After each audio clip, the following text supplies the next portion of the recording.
নাম আমরা শুনেছি না শুনে নাই? বাদশাহ জাহাঙ্গীরের নাম শুনে নাই? জি, বাদশাহ জাহাঙ্গীরের নাম আমরা শুনেছি। ওই বাদশাহ জাহাঙ্গীর যখন আমাদের ভারতবর্ষের রাজা, একটা সময় দেশ চালিয়েছিলেন যার নাম ছিল বাদশাহ জাহাঙ্গীর। ওই বাদশাহ জাহাঙ্গীর বাবা রাজ সিংহাসনে বসে আছে। একজন বেধর্মী বাদশাহ জাহাঙ্গীরের কাছে আসিয়া বলতেছে, হুজুর গো, আপনার কাছে একটা নালিশ নিয়ে এসেছি। বলে, কি নালিশ বলো? বলে, নালিশটা হইল আমার বাড়িতে বিধবা একটা পুত্রবধূ আছে। আমার পুত্র জগতের মধ্যে বেঁচে নয়, ওই পুত্র আজকে শ্মশানে তাকে পুড়িয়ে দেওয়া হয়েছে। ওগো আমাদের বাদশাহ, আজকে আমার পুত্রবধূ অতি সুন্দরী, আজকে আমার পুত্রবধূ দেখতে অনেক সুন্দর।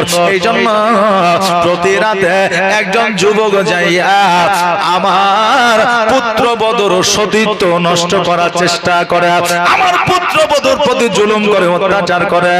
এর বিচার আপনাকে করে দিতে হবে। আর আজকে এর বিচার যদি আপনি করে দিতে না পারেন, আমি কিয়ামতের দিন আল্লাহ দরবারে নালিশ জানাবো। জোরে বলেন সুবহানাল্লাহ। বাদশাহ জাহাঙ্গীর চুপ করে থাকলে কোনো উত্তর যেন দিলেন না। ওই মহিলা, বৃদ্ধ মহিলা আগে রাগান্বিত হয়ে যেন বাড়ির দিকে চলে গেলেন। রাত্রি যখন হয়েছে, বাদশাহ জাহাঙ্গীর একটা তলোয়ার নিয়ে ঘোড়ার পৃষ্ঠে চাপিয়া যেন বাদশাহ জাহাঙ্গীর ওই বৃদ্ধ মহিলার বাড়ির দিকে রওনা হয়েছে। বাড়ির পেছনে যেন দাঁড়িয়ে আছে। ইতিমধ্যে যুবক বাড়িতে প্রবেশ করে যায়। মহিলা বাঁচাও বাঁচাও বলে চিল্লাইতে আছে। এবার বাদশাহ জাহাঙ্গীর ওই বৃদ্ধ মহিলার বাড়িতে প্রবেশ করে। এবার বাদশাহ জাহাঙ্গীর বলল, মা, যে আলোটা তোমার বাড়িতে জ্বলতে আছে, ওই আলোটা তুমি বন্ধ করে দাও। আলোটা বন্ধ করে দেওয়া হলো। বাদশাহ জাহাঙ্গীর ওই পুত্রবধূর ঘরের মধ্যে গেলে, যাওয়ার পরে যেই যুবক অত্যাচার জুলুম করতেছিল, ওই যুবকের গলার মধ্যে তলোয়ারটা চালিয়ে দিল। আর যেমনই চালিয়ে দেওয়া, ঘর থেকে মুন্ডুটা আলাদা হয়ে জমিনের মধ্যে বাবা পড়ে গেল। এবার বাদশাহ জাহাঙ্গীর বলে, মা, এবার তোমার আলোটা জ্বালাও।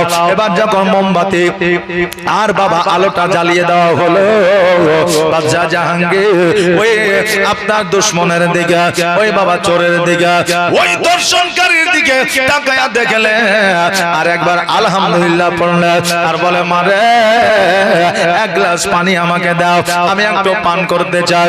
এক গ্লাস পানি দিলেন, পানিটা পান করলেন। এবার বাদশাহ জাহাঙ্গীর রাজত্বে ফিরে গেল। তারপরের দিন সকালবেলায় পুত্রবধূ আর ওই বৃদ্ধ মহিলাকে ডাকা হলো।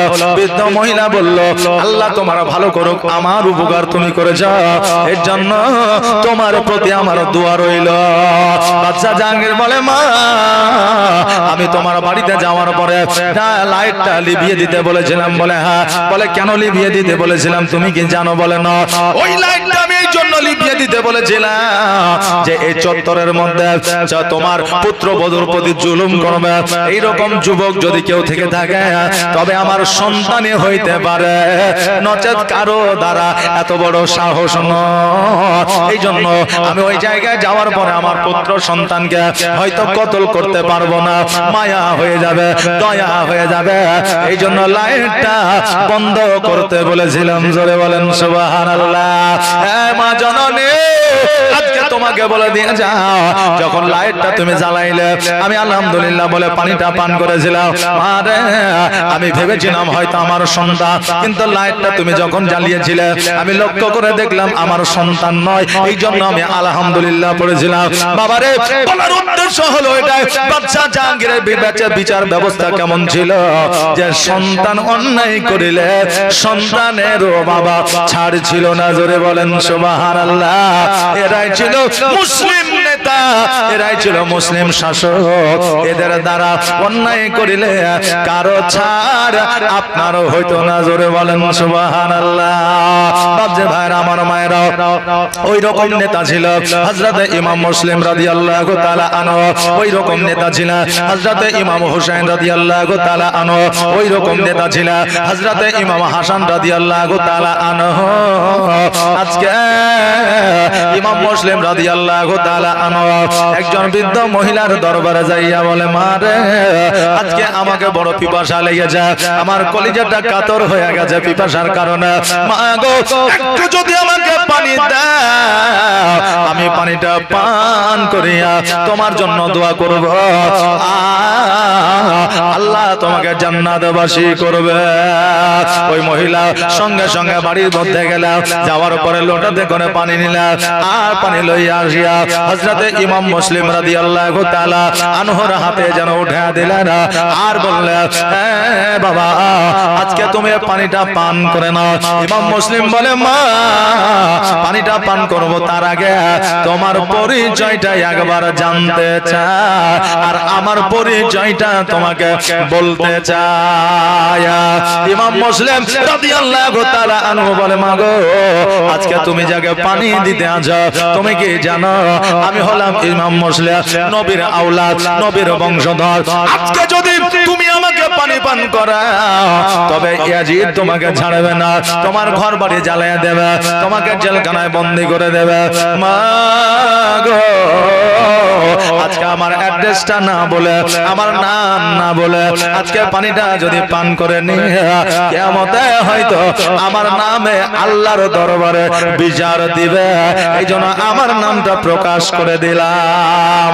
ওই বৃদ্ধ মহিলা বলে, ইমাম মুসলিম শোনো, আমি এই জায়গাতে দরওয়াজা খুলে আলো নিয়ে বসে আছে, আমার বেটা বেলাল ইয়াজিদের দরবারে কাজকর্ম করে, আসল উদ্দেশ্য ইমাম মুসলিমকে খোঁজার জন্য দরওয়াজা খুলে বসে আছে। আমি জানি কেউ তাকে বাড়িতে প্রবেশ করতে দেবে না, নিশ্চয় রাত্রি বেলায় ঘুরতে ঘুরতে আমার কাছে আসবে, আর আমি তাকে আশ্রয় দেব, কারণ নবী বংশ জুলুম আপনার অত্যাচারিত হয়ে থাকবে, নবীর বংশ কষ্ট করবে, আমি সহ্য করতে পারবো না। এই জন্য সবাইকে বাড়িতে প্রবেশ করিয়ে দিয়েছে, কিন্তু আমাকে পারে না, কারণ আমি বলেছি আমার সন্তানের জন্য বসে আছে। ইমাম মুসলিম শোনো, আজকে আমার বাড়িতে তুমি থাকো, খাওয়া দাওয়া করো, সারাদিন কি খেয়েছো না খেয়েছো। আজকে ওই মহিলা ঘর পরিষ্কার করলে, আর ঘরের মধ্যে ইমাম মুসলিম রাদিয়াল্লাহু তাআলা আনহুকে যেন বাবা প্রবেশ করাইলেন, আর প্রবেশ করানোর পরে যেন লাইট গুলো বন্ধ করে দিলেন। বৃদ্ধ মহিলা এবার চিন্তা করে, আল্লাহ গো, ঘরে যত মোমবাতি ছিল, লাইট ছিল, জ্যোতি ছিল, আলো ছিল, সব কিছু আমি নিভাইয়া দিয়েছে, তবুও ঘরে আলো কেন বন্ধ হয় না? কেমন করে আলো বন্ধ হবে রে বাবা?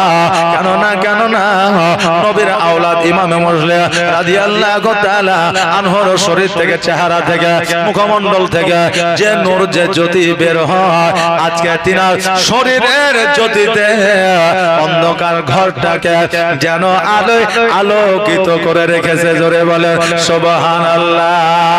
ওগো দিবানা হইয়া ডাকি তোমায়, সারা দাও না গো একবার।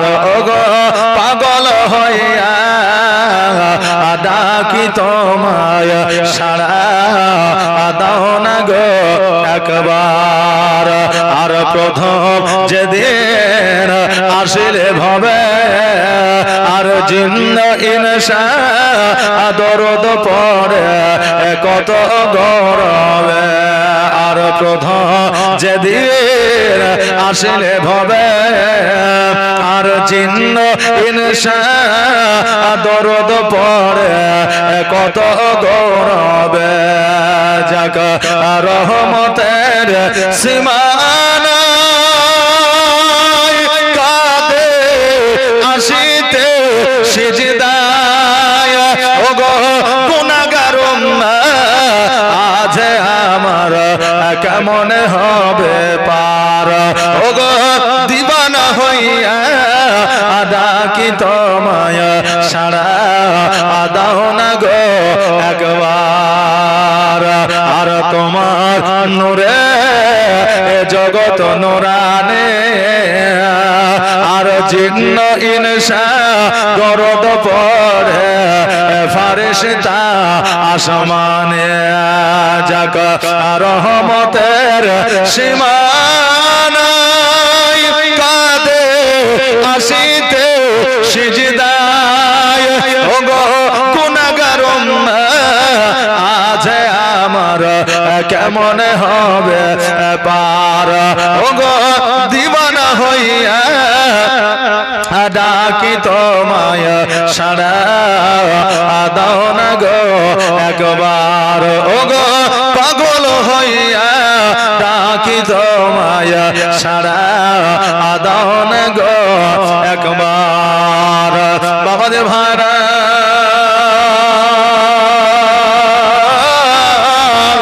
আজকে আমার নবীজি জিন্দেগিতে 63 বছর জীবন যাপন করেছে। এই 63 বছর জীবনে আমার নবী সর্বদা সর্বক্ষণ কান্না করেছে। বাপের জন্য কাঁদে না, মায়ের জন্য কাঁদে না, পাড়া প্রতিবেশীর জন্য কাঁদে না, জমি জায়গার জন্য কাঁদে না, টাকা পয়সা অট্টালিকার জন্য কাঁদে না। আমার নবী 63 বছর কান্না করেছে এই গুনাহগার উম্মতের জন্য। জোরে বলেন সুবহানাল্লাহ। আজকে যারা নবীকে মহব্বত করেছে তারা নিজের জীবন বিলীন করে দিয়েছে, আর যারা মুখে নবীকে ভালোবাসি কথা বলেছে তারা বর্তমানে ইয়াজিদের দল আপনার সাপোর্ট করেছে। জোরে বলেন নাউজুবিল্লাহ। বাপজি ভাইরা আমার মায়েরা আজকে আপনাদেরকে বলে দিয়ে যেতে যায়, ইমাম মুসলিম রাদিয়াল্লাহু তাআলা ওই ঘরের মধ্যে বাবা আরাম করতে লাগলে এইদিকে বেলালের মা বৃদ্ধ মহিলা, ওই বেলাল ইয়াজিদের বাড়িতে কাজকর্ম করে। রাত্রিবেলায় ওই মহিলা না ঘুমায়া যেন বাবা পাহারা দিতে আছে, এই পার থেকে ওই পার যেন হাঁটাহাঁটি করতে আছে। মধ্যরাত্রিতে বেলাল যেন বাড়িতে প্রবেশ করেছে, আর বাড়িতে প্রবেশ করার পরে এবার বেলালের মা যেন বেলালকে খাবার খাইতে দিয়েছে। এবার মা বলতেছে, বেটা বেলাল আজকে বাড়ি আসতে এত দেরি কেন হয়ে যায়? বেলাল বলতেছে, মা গো তুমি কি জানো না আজকে নবীর আওলাদ ইমাম মুসলিম রাদিয়াল্লাহু তাআলা আনহুকে যে ধরে দিতে পারবে, যে পাকড়াও করে দিতে পারবে, তাকে 50টা মোহর দেওয়া হবে। এর জন্য আলাদা ভাবে এক্সট্রা ভাবে তার জন্য গিফট রেখেছে, উপহার রেখেছে মা। এই জন্য ইমাম মুসলিমকে খুঁজতে খুঁজতে রাত হয়ে গেছে। ওই বৃদ্ধ মহিলা বলে, বেটা বেতন জানিচ্ছ না, কিন্তু একটা কথা তোমাকে বলে দিয়ে যাও, নবীর আওলাদের গায়ে হাত দিও না রে বেটা, জীবন ধ্বংস হয়ে যাবে। নবীর আওলাদকে কষ্ট দিও না, আজকে তোমার জীবন বরবাদ হয়ে যাবে। নবীর আওলাদের গায়ে হাত দিও না, আজকে তোমার জীবন আর জীবন থাকবে না। বেটা রে, আমি তোমার মা তোমাকে বললাম, আমি তোমার মা তোমাকে ওয়াদা করাইলাম, তুমি জীবনে ইমাম মুসলিমকে যদি দেখতে পাও ইয়াজিদের হাতে উঠাইয়া দিবা না। বেলাল বলল, মা গো তুমি ওই চিন্তা করিও না, ওই টেনশন করিও না। বেলাল খাওয়া দাওয়া করে নিজের ঘরে আপনার ঘুমাতে গিয়েছে। এইদিকে বেলাল রাজপ্রাসাদে চাকরি করে, কাজ করে, কর্ম করে। যারা পহরাদার হয় তারা বাবা অত্যন্ত চালাক ও চতুর হয়। এবার বেলাল চিন্তা করে, আল্লাহ গো আমার মা সন্ধ্যাবেলায় ঘুমায় গেলে সকাল ছাড়া জাগ্রত হইতে পারে না, আমার মা বৃদ্ধ মা, অসুস্থ মা, আজকে রাত্রি বেলায় আমার মা কেন ঘুমায় না? এই পার থেকে ওই পার যাতায়াত করে। এবার হযরত ইমাম মুসলিম রাদিয়াল্লাহু তাআলা উনি যেন ঘরের মধ্যে আরাম করতে আছে। বেলাল ঘর থেকে বাইর হয়ে আসিয়া মাকে বলতেছে, মা গো আজকে তুমি কেন ঘুমাও না? আজকে তুমি কেন জেগে আছো মা? তোমার শরীরটা কি খারাপ? তোমার শরীর কি ভালো না? মা বলল, বেটা রে আমার শরীরও ভালো আছে, ঘুম যেন আসে না। তুমি নিজের ঘরে ঘুমায় যাও, আমার ঘুমের চিন্তা করিও না। বেলাল বলে, মা গো আজকে তুমি ঘুমাও না, এটা ঠিক আছে, কিন্তু যে ঘরে মানুষ থাকে না, কেউ থাকে না, আজকে ওই ঘরে দেখি জ্যোতি জ্বলে, আলো জ্বলে, জ্যোৎস্না জ্বলে। অতএব এই ঘরের মধ্যে তুমি ঘন ঘন যা। আজকে ঘরের দরওয়াজার কাছে তোমাকে দেখা যায়, কারণটা কি আমি একবার জানতে চাই। মা বলল, বেটা রে, খোদার কসম করে বলে, ওই ঘরে যে জন্য আলো জ্বলুক না কেন, তোমার দেখার দরকার নাই। আজকে বাবা পৃথিবীর মধ্যে আপনি কোন মানুষকে যদি বলে তোর সঙ্গে একটা কথা ছিল, বলে কি কথা বল, বলে এখন লাই পরে বলবো, এখন শুনতে হবে না, দেখবেন ওই কথাটার প্রতি আগ্রহ আরো বেড়ে যায়। বাড়ে না, আগ্রহ বেড়ে যায়। বলবি না তো কেন বললি যে তোর সাথে একটা কথা ছিল, পরেই বলতে। বাচ্চারা, বেলালের যতটা আগ্রহ না ছিল ওই ঘরটা দেখার, মা যখন বলেছে যাই থাক না কেন তোমার দেখার দরকার না, তখন দেখার জন্য তার আগ্রহটা বাবা বেড়ে গেছে। জোর করে যখন ঘরে প্রবেশ করতে যায়, মা বাধা দেওয়ার চেষ্টা করে, কিন্তু নওজোয়ান সন্তান যদি ঘরে প্রবেশ করবো মনে মনে করে, বৃদ্ধ মা বাধা দিয়ে বাবা পারবে না। এবার বেলাল যখন ঘরের মধ্যে প্রবেশ করেছে, বেলাল যেন দেখতেছে ইমাম মুসলিমকে। বেলাল বলতেছে, মা গো, এই ইমাম মুসলিমকে এত খোঁজাখুঁজি করলাম 50টা মোহরের জন্য, এত কষ্ট করলাম, খুঁজে পাইলাম না। আগে যদি জানতাম আমার বাড়িতে ইমাম মুসলিম আছে, আমি এত কষ্ট করে সারা রাত জেগে থাকতাম না। এবার মা বলল, বেটা আমার দুগ্ধের কসম দিয়ে বলে, আমি তোমার মা, আমার কসম দিয়ে বলি বেটারা, আজকে খোদার কসম দিয়ে বলে, জিন্দেগিতে জীবনে কখনো ইয়াজিদের কানে খবরটা দিও না। আজকে বেটা ইয়াজিদের কানে খবর যদি তুমি না দাও, মায়ের দুধের ঋণ কখনো মুকুব হয় না, কখনো মাপ হয় না। আমি একমাত্র মা, তোমার কয় ইমাম মুসলিমের কথা ইয়াজিদকে না বলার কারণে আমার দুধের ঋণ মাফ করে দিব। অতএব আবেদন রিকোয়েস্ট, আমি মা হইয়া তোমার কাছে বলে জীবনে তুমি ইয়াজিদকে বলিও না। এবারে বেলাল মনে মনে ভাবছে, এখন যদি বলে না বলে দিব, মা কিন্তু ছাড়বে না। এই জন্য মাকে সান্ত্বনা দেওয়ার জন্য বললো, ঠিক আছে বলবো না, ঘুমিয়ে দাও। এবার মা যেন ঘুমায় না। বেলাল বলে, মা তুমি কেন ঘুমাও না? মা বলে, বেটা রে, আজকে যে আমার বাড়িতে আছে এটা হলো নবীর মেহমান, এটা হলো নবীর আওলাদ। আজকে যদি তার ইস্তেঞ্জার প্রয়োজন হয়, আজকে তার পানি যদি প্রয়োজন হয়, আজকে তার বাইরে যাওয়ার যদি প্রয়োজন হয়, হাতের কাছে যদি পানি না পায়, ইস্তেঞ্জা যাওয়ার রাস্তা যদি খুঁজে না পায়, তবে আমাকে আল্লাহর দরবারে জবাব দিতে হবে। আমি নবীকে, মা ফাতেমাকে জবাব দিতে পারবো না। কেন না?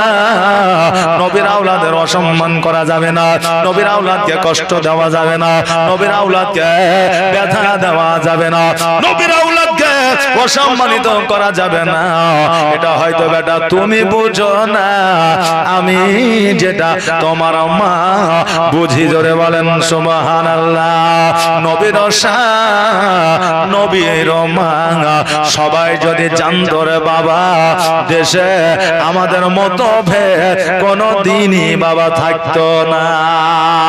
এই জন্য নবীকে বলে অনেকে ভালোবাসে, আবার অনেকেই বলে ভালোবাসে, কিন্তু অন্তরে না, মুখে ভালোবাসা বাসে। বাবা দায়িত্ব সবাই নিতে পারে, কিন্তু কাজে কেউ বাবা সক্ষম হইতে পারে না। মুখে মানুষ অনেক কথা বলতে পারে, কিন্তু কাজে সেটা করতে পারে না। যে লোকটা বলছে, হারে তোর বাপের তো একটা বেটা, তুই যদি তোর বাপ মাকে না দেখিস তো কে দেখবে, এরকম পরামর্শ দেয় কি দেয় না। কিন্তু যে পরামর্শ দিচ্ছে ও নিজেই তার বাবা মাকে দেখে না।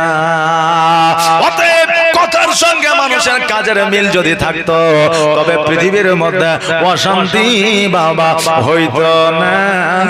যে যেটাই বুদ্ধি দেখ না কেন একই জায়গায় পৌঁছে যাবে, ঘুরিয়ে আবার ওইখানে আসবে, বুঝলেন না? অলস কাকে বলে? একজন বাপ বলছে, এই বেটি রামেশা, বলে কি, বলে এক গ্লাস পানি দে তো মা, খাবো, পান করবো। এখন রামেশা বলছে, মা এক গ্লাস পানি দাও তো। এখন মা শাশুড়িকে বলছে আমার হাতে তো আটা আছে, আমি তো রুটি বানাবো, তো শাশুড়ি এক গ্লাস পানি দেন তো। এখন শাশুড়ি বলছে কই গো, এমন মরদ আমি একটা পাইছি, বুড়া হয়ে গেল, একটা কাজে পাইলাম না, এক গ্লাস পানি দাও তো। এখন শ্বশুর নিয়ে এসে শাশুড়িকে দিলে, শাশুড়ি দিলে বৌমাকে, বৌমা দিলে মেয়েকে, মেয়ে দিলে আব্বাকে, মানে ঘুরিয়ে ওই জায়গাতে, বুঝলেন না। এখন বর্তমানে আমাদের পরিস্থিতি ওই রকম হয়ে গেছে, জ্ঞান আমরা সবাই দিতে পারি কিন্তু কাছে আমরা সেই জায়গায় পৌঁছাতে পারি না।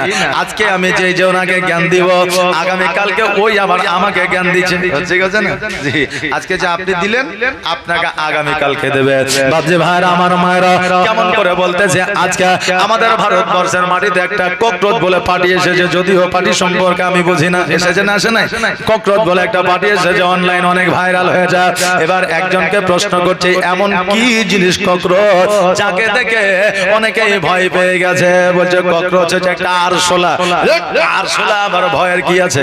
বলছে আরশোলাকে তো ব্যাঙে খায়, বলছে ব্যাঙকে আবার কি এদুরে খায়, এদুরকে আবার সাপে খায়, সাপে আবার বাঘে খায়, আবার বাঘকে হাতিতে খায়, আর হাতিতে বাবা আপনার কি বলে অনেকে খায়, আবার ও আবার বলছে মানুষকে খায়। কে মানুষকে খায়? বলছে কুমিরে মানুষকে খায়, মানে হাতিতে কুমির খায় আর কুমিরে মানুষকে খায়, আর ওই মানুষকে কে খায় বলে ভয় দেখায়। বলছে ওই মানুষটাকে বউয়ে ভয় দেখায়, স্ত্রীতে ভয় দেখায়, আর স্ত্রী কাকে দেখে ভয় করে বলে আরশোলা দেখে। স্ত্রী কাকে দেখে ভয় করে? বলছে আরশোলাকে দেখে, মানে ঘুরিয়ে আবার ওই জায়গাতে আসলো। এই জন্য ককরোচ দেখে সবাই বাবা ভয় করে। আজকে জগতের মধ্যে, আজকে পৃথিবীর মধ্যে ভারতবর্ষ একটা দেশ আছে, এই দেশের মধ্যে নতুন একটা পার্টি এসেছে ককরোচ। জানি না সে কতটা পরিবর্তন করবে, তবে তাদের যে নিয়মাবলী চিন্তাধারা, এটা সবার জন্য উপকার হবে। আজকে আপনাদেরকে বলে দিয়ে যায়, আমি যে কথাটা বলতেছিলাম, কাজ যদি আমাদের মুখের সাথে মিল থাকতো, অশান্তি দেশের মধ্যে থাকতো না। এই জন্য বেলাল মাকে সান্ত্বনা দেওয়ার জন্য বলছে, হ্যাঁ মা, আমি তোমাকে কথা দিলাম, আমি ইয়াজিদের দরবারে কথাটা বলবো না। মাকে শুধু সান্ত্বনা দেওয়ার জন্য, কিন্তু মনে মনে ভাবছে সকাল কখন হবে আর কখন দরবারে যে জানাবো। বাবারে, মুনাফিক যারা হয়, মুখে এক কথা বলে, অন্তরে আর এক কথা বলে, সামনে এক কথা বলে, পেছনে বাবা আর এক কথা বলে। এইভাবে আপনার সকাল হতে চলেছে, শুভে সাদেকের সময় সন্তান না খাইয়া ওই বেলাল যেন রাজপ্রসাদের দিকে চলতে আরম্ভ করে যায়। মা বলতেছে বেটা রে, আজকে এত সকাল সকাল রাজপ্রসাদে যাও, কারণটা কি? বেলাল বলছে খুব কাজ আছে মা, রাজপ্রসাদে এত কাজ, কাজের খুব চাপ, প্রেসার আছে, এই জন্য সকাল সকাল যাইতে হবে। আসলে প্রেসার ছিল সেটা নয়, প্রেসার ছিল ইমাম মুসলিমের খবরটা গিয়ে জানাইতে হবে। মা সন্তানের মনের ভাব অনেক সময় বুঝতে পারে, মা সন্তানের মনের কথা অনেক সময় জানতে পারে। আজকে অনেক যুবক আছে চায়ের দোকানে বিড়ি খায়, অনেক যুবক আছে রাত্রিবেলায় ঘরের মধ্যে গার্লফ্রেন্ডের সঙ্গে কথা বলে, অনেক যুবক আছে মদ্যপান করে, অনেক যুবক আছে পিতা মাতাকে মিথ্যা কথা বলে, অনেক যুবক আছে যারা বাপ মায়ের সঙ্গে চালাকি করে, যারা মনে করে বাপ মা জানতে পারে না। এই যুবক শোনো, তুমি যাই করো না কেন তোমার বাপ মা জানতে পারে, কিন্তু বর্তমান সিচুয়েশনে তুমি লজ্জা পাইবা বলে, বড় হয়েছে বলে তোমার বাবা মা তোমাকে কিছু বলে না। তুমি এটা ভাবিও না আমার বাবা মা জানতে পারে না, সব কিছুই জানতে পারে। ওই রকম মা বাবা অনেক কিছু সন্তানের কথা জানতে পারে। মা চিন্তা করেছিল আমার বেটা সকাল সকাল যখন গেল ইয়াজিদকে অবশ্যই জানায়া দিবে। ভরসা রাখা যায়, যেহেতু আমারই সন্তান, আমারই রক্ত তার শরীরে চলতে আছে, আমি যেহেতু নবী আওলাদকে ভালোবাসে, আমার সন্তান যদি 1% ভালোবাসে তো ইয়াজিদের দরবারে খবর দিবে না। যেমন বাবা শুভে সাদেক পার হয়ে যায়, 1 ঘন্টা পার হইতে না হইতে ওই ইমাম মুসলিম যে বাড়িতে ছিল, ওই বাড়িতে সৈন্যরা এসে বাবা হাজির হয়েছে। কই বাড়িতে কে আছে? বলে আমি আছি। বলে দরজাটা খোলো। তো বলে দরজা কেন খুলবো? বলে তোমার বাড়িতে ইমাম মুসলিম আছে। ইমাম মুসলিম আছে। যদি বলতো তোমার বাড়িতে মাওলানা পিয়ারুল ইসলাম আছে নাকি, তাহলে সন্দেহ থাকতো, মানে সঠিক তারা জানে না। আর যদি এসেই বলে তোমার বাড়িতে পিয়ারুল ইসলাম আছে, দরজাটা খোলো, তার মানে একবারে কনফার্ম ওরা জেনে গেছে নাকি। মা চিন্তা করে, আল্লাহ গো, এমন একটা সন্তানের জন্ম আমি দিয়েছি যে মায়ের কথা বোঝে না, যে মায়ের কথা শোনে না। আল্লাহ 100% ইয়াজিদের দরবারে খবর দিয়ে যায়, আর ইয়াজিদের কুখ্যাত সৈন্যরা আমার বাড়িতে হাজির হয়েছে।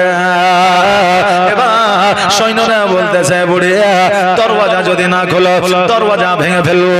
এবার দরওয়াজা যখন খুললো না, দরওয়াজাটা ভেঙে ফেলে এবার বাবা যেন বাড়ির মধ্যে প্রবেশ করলো। একজন মহিলা ওই ইয়াজিদের সৈন্যদের সম্মুখে আসিল, হাত দোকানাকে বাবা সাত করে দিয়ে বলল, আরে সৈন্যরা, আজকে নবীর আওলাদের কাছে পৌঁছাতে গেলে, আজকে নবীর আওলাদের কাছে যেতে হলে, আজকে ইমাম মুসলিমকে পাকড়াও করার আগে আমার জীবনটা আগে নিতে হবে। এবার বাবা ওই মহিলার মাথার উপরে একটা তালওয়ারের দামাটের বাড়ি বাবা মেরে দিল। আর যেমন মেরে দেওয়া, ওই মহিলা ওই বৃদ্ধ মামা অজ্ঞান হয়ে যেন জমিনে পড়ে গেল। এইদিকে ইমাম মুসলিম রাদিয়াল্লাহু তাআলা আনহু তালওয়ারটা বার করে যেন ঘর থেকে বাইরে চলে আসলো। কেন না রে বাবা, জগতের মধ্যে নবীর আওলাদের জীবন চলে যাবে যা, কিন্তু একজন নারীর প্রতি জুলুম তারা সহ্য করতে পারে না। আরে আজকে আমাদের বর্তমান বিজ্ঞান, আজকে বর্তমান সরকার, আজকে বর্তমান দেশের মানুষ, এরা এখনো বোঝাচ্ছে নারীদের সম্মান। স্বামী বিবেকানন্দ বাড়িয়েছে, নিউ জেনারেশনের ছেলেরা তারা বলে আমাদের মা বোনদের সম্মান শরৎচন্দ্র বাড়িয়ে দিয়েছে। আজকে আমাদের নিউ জেনারেশনের ছেলেরা এইটা জানে, আমাদের মা বোনদের সম্মান ঈশ্বরচন্দ্র বিদ্যাসাগর বাড়িয়ে দিয়েছে। আজকে নিউ জেনারেশনের ছেলেরা জানে আমাদের মা বোনদের সম্মান রবীন্দ্রনাথ ঠাকুর বাড়িয়ে দিয়েছে। কিন্তু বাবা না, এ যুবক তোমাদের বলে দিয়ে যা, আজকে থেকে 1445 হিজরি আগে এই মা বোনদের সম্মান আবার নবী বাড়িয়ে দিয়েছে। জোরে বলেন সুবহানাল্লাহ। কতটা সম্মান বাড়িয়েছে, কতটা জানা আছে, কতটা সম্মান বাড়িয়েছে।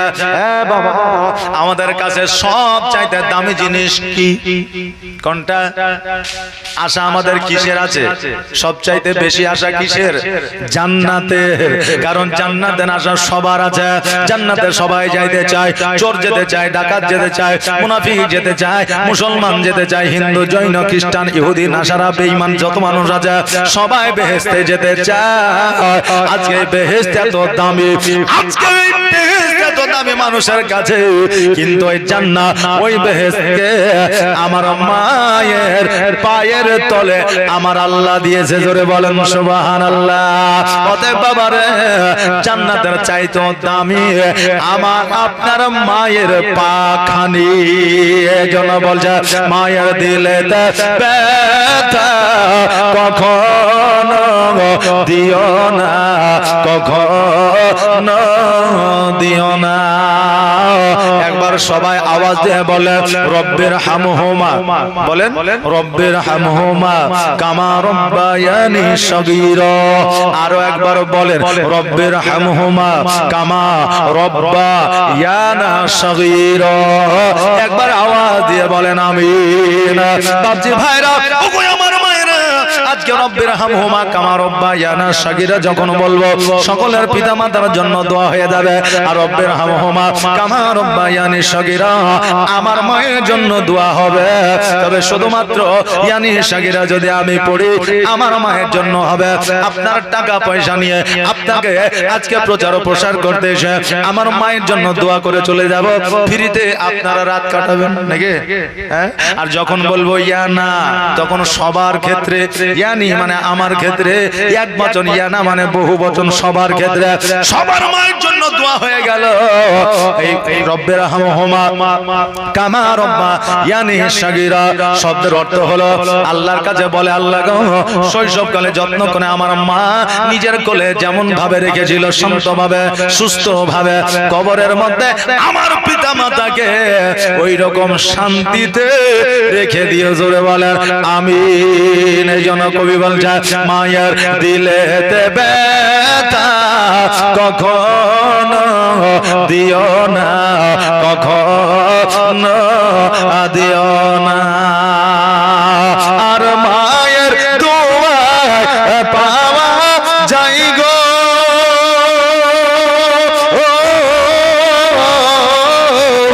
মায়ের দোয়া পাওয়া যাই গো, জান্নাতের ঠিকানা। মায়ের দিলেতে ব্যথা কখনো দিও না, কখনো দিও না।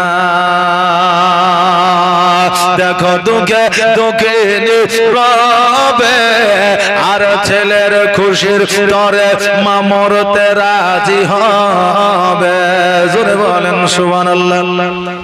একটা আওয়াজ দিয়ে বলেন না সুবহানাল্লাহ। আচ্ছা, এখানে কার কার মা বেঁচে আছে একবার হাতটা উঠান তো দেখি। কার কার মা বেঁচে আছে হাতটা উঠান তো দেখি। জি, এগুলো রেকর্ডার আছে, আর কারণ নাই। একবারে সততার মাকে মহব্বত করে ভালোবেসে জিন্দেগিতে মাকে হয়তো মহব্বত করিই কথাটা মাকে বলতে পারেন নাই, আজকে হাতটা উঠিয়ে প্রমাণ দেন যে আমি মাকে ভালোবাসি। কার কার মা আছে হাত উঠান তো। সুবহানাল্লাহ। আচ্ছা, হাত নামায়েন না, হাত নামায়েন না, হাত উঠিয়ে রাখেন। আচ্ছা, যাদের মা আছে কালকে মায়ের আঁচলটাকে মাথায় নেবেন। কি বুঝতে পারলেন? মায়ের আঁচলটাকে মাথায় নেবেন, আর মাথায় নামার পরে আপনার মনের কথা, যেটা বিপদ আপদ রোগ বালা যেটা আছে, মাকে খুলে বলবেন আর বলবেন মা আমার জন্য দোয়া করে দাও। কথা বুঝতে পারলেন? দোয়া করে দাও। কারণ 50,000 টাকা দিয়ে ভাড়া করে মৌলবি নিয়ে এসে দোয়া করাবেন, ওই দোয়া কবুল হইতেও পারে না হইতেও পারে, কোনো গ্যারান্টি নাই। কিন্তু মায়ের আঁচলটাকে মাথায় দিয়ে মাকে বলবে দোয়া করো, তো মা যদি একবার দোয়া করে দেয়, খোদার কসম করে বলে আল্লাহর দরবারে কারেন্টের মতো কবুল হয়ে যাবে, আর আপনার সকল বাধা বিপদ দূর হয়ে যাবে। জোরে বলেন আমিন। তো মায়ের চাইতে বড় মূল্যবান দোয়া পৃথিবীতে আর কারোর কাছে নাই। এই জন্য আপনার অভাব অনটন হইলে আলেমের কাছে যান, হুজুর একটা তাবিজ দেন। আপনি ডাক্তারের কাছে যান, বলে হুজুর আমাকে কিছু ওষুধ দেন, মাথা ঠিক নাই, মন ঠিক নাই। মায়ের কাছে যান, মা হচ্ছে সবচাইতে বড় ওষুধ। মা সবচাইতে বড় ওষুধ। মায়ের কাছে যাবেন, দোয়া চাইবেন, বলেন ইনশাআল্লাহ, বলেন ইনশাআল্লাহ। আর যাদের মা নাই, আগামী কাল বাদ দিয়ে পরশুদিন শুক্রবার, এই শুক্রবারের জুম্মার নামাজের পরে প্রত্যেকেই বাপ এবং মায়ের কবরটা জিয়ারত করবেন, বলেন ইনশাআল্লাহ, বলেন ইনশাআল্লাহ। করবেন তো? জি, যাবেন তো? সুবহানাল্লাহ। আচ্ছা, আপনাদেরকে আল্লাহ তাবারক তাআলা সহি এবং সঠিকভাবে থাকার, পিতামাতাকে ভালোবাসার, পিতামাতার কবর জিয়ারত করার জন্য তৌফিক ইনায়াত করে। সকলে বলেন আমিন। আরেকটু আওয়াজ দিয়ে বলেন সুম্মা আমিন। আচ্ছা, আপনারা কি রাগ করলেন? বললাম তো রাগ করলেন। আচ্ছা, পিতামাতার চাইতে বড় সম্পদ জগতে আর নাই, আছে নাই। এই জন্য শ্রদ্ধা ও সম্মান করিবেন। কবি কি বলছে? দেখো তোকে দুঃখী নীরবে, আর ছেলের খুশির তরে মা মরতে রাজি হবে, আর জীবন দিলে শত হবে না,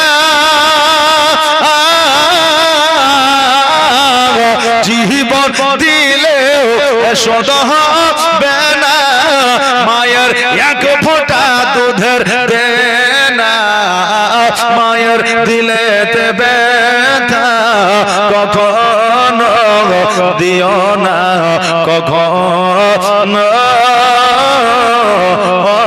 দিও না। এ মা বোনেরা, খালারা, একটু আগে আসেন না গো। আচ্ছা, এই জায়গাটা থেকে পাপ করেছে নাকি? হ্যাঁ না, পিঁপড়ে টিপড়ে আছে? সুবহানাল্লাহ। আচ্ছা কিছুই না, এই জায়গাটা ভালো যায়। মা একটু আগে আসেন, মা বোনেরা আসছে পেছনে বসবে, একটু আগে আসেন, চলে আসেন। সুবহানাল্লাহ। এই জায়গাটা চরল নাই যে বালি বেশি আছে, হ্যাঁ মোটামুটি জায়গা ঠিকই আছে। এই মায়েরা উঠেন, আসেন আসেন, মা গো চলে আসেন। সুবহানাল্লাহ। একটু সামনে চলে আসেন। জাযাকাল্লাহ, মাশাআল্লাহ। আসেন। সুবহানাল্লাহ। আমার চাইতে বড় বড় ইন্টারন্যাশনাল বক্তা আছে, আমি তো আপনার পাশের গায়ে ছেলে নাকি বলে, হ্যাঁ আমার চাইতে ইন্টারন্যাশনাল বক্তা আছে, ওনাদের বক্তব্য শুনবেন তো উঠে যেতে মন যাবে না। হ্যাঁ তো আসেন, আমি শুধুমাত্র টেলার, আসল পিকচার আবি বাকি হ্যায়। তা আপনারা আসেন, আমি টেলার। এখনই যদি জায়গা যদি রেজিস্ট্রি না করতে পারেন, ভবিষ্যতে রেজিস্ট্রি হবে না, আর রেজিস্ট্রি না হলে রেকর্ডও হবে না, বুঝলেন? কারণ এ শায়েরা বাদ চলে যাবেন। এ শায়ের শুধু জগতে হয়নি, আখেরাতেও এ শায়ের হবে। কি বলে, আখেরাতেও এসআইআর হবে। আজকে যখন স্বাস্থ্য সাথীর কার্ডের লাইন হয়েছিল বুঝলেন, তখন ইট দিয়ে আর পাথর দিয়ে বালি দিয়ে লাইন দিয়ে বুঝলেন, যখন ইট দিয়ে পাথর দিয়ে হইলে না, তখন মারামারি হুড়াহুড়ি, আমার আগে ছিল, আমার আগে ছিল, বুঝলেন না? তো এই স্বাস্থ্য সাথীতে আমাদের উপকার কি হইতো, যতদিন বাঁচতাম আমাদের রোগ বালা হইলে ওটার মাধ্যমে আমাদের চিকিৎসা হইতো নাকি, হ্যাঁ তার জন্য এত মারামারি। আর যেখানে অমর ভোর থাকবো, আমরা যদি মসজিদে যাই করি হুড়াহুড়ি, তো সারা উমর ভর জান্নাতে থাকবো। কিন্তু আমাদের জান্নাতের চাইতে আমাদের স্বাস্থ্য সাথীর কার্ডের দাম আমাদের কাছে বেশি নাকি। এখানে লাইন নাই, কিন্তু ওখানে লাইন। দেখবেন জানাজার নামাজের পেছনে নাকি বেশি। সুবহানাল্লাহ। জাযাকাল্লাহ। দেন একজন 200 টাকা দিয়েছে। তো জানাজার নামাজের পেছনে নাকি বেশি, কিন্তু ওই জানাজার নামাজে দেখবেন মানুষ আগে যা দাঁড়ায়।